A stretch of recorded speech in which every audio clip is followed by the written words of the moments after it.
প্রিয় দর্শক, এই যে খালাকে দেখতেছেন, একে নিয়ে একটু আলোচনা করব। আসলে মূল বিষয় আলোচনা না, মূল বিষয় হচ্ছে আপনাদেরকে সতর্ক করা বা একটা বিষয় জানানো, যেটা হচ্ছে আমি গতকালকে আমার কর্মস্থান থেকে আমি বাড়িতে যাই। বাড়িতে যাওয়ার পরে আমার এক বন্ধু বলে, দোস্ত অমুকে অসুস্থ, একটু চলো একটু দেখে আসি। আর ওনার ট্রিটমেন্ট করাইতে পারছেন, ওনার একটু ট্রিটমেন্ট করানোর দরকার। আমি ওকে এবং আর একটা ফ্রেন্ড, টোটাল তিনজনে মিলে আমরা ওনার বাড়িতে যাই। তখন আনুমানিক 11:30 বাজে। তা যাওয়ার পরে ওনার যে অবস্থা দেখে ওনার ইমিডিয়েট ট্রিটমেন্টের দরকার।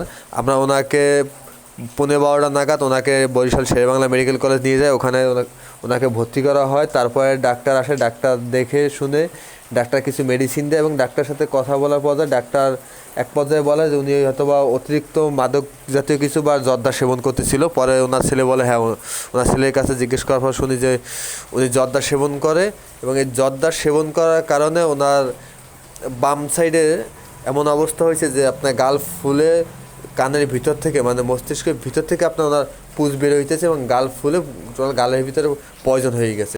তাই সকলে জর্দা এবং মাদক সেবন থেকে বিরত থাকবেন। ধন্যবাদ সকলকে ভিডিওটি দেখার জন্য।